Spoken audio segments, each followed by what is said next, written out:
So I built this awesome recipe and added new features on top of it.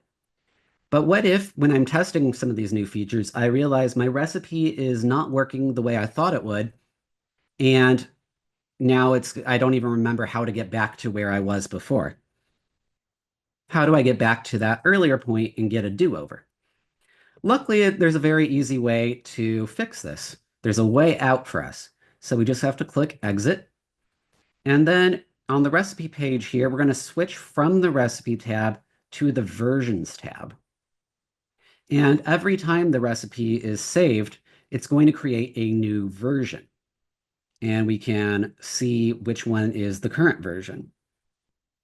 And a good practice is as you're building out your recipes, adding new functionality to your process.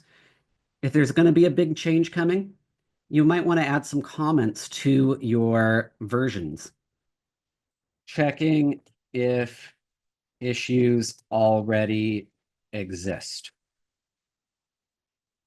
So I know that this change was a big one.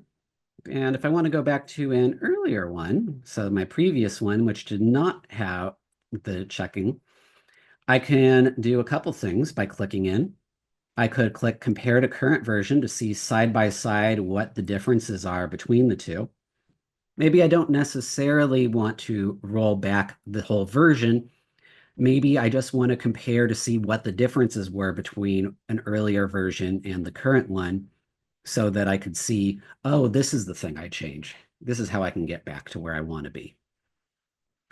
And I also have the option to restore the earlier version. So if I click restore here, then what's going to happen is it's going to roll me back to my earlier state.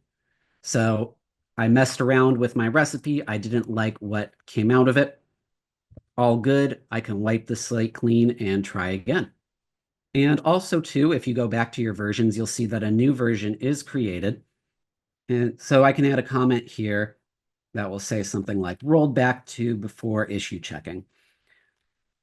And there's a lot of other things you can do here besides what I'm showing you, but I do encourage you, especially as you're making different versions of your recipes, definitely take advantage of version control, add comments, make this useful to yourself.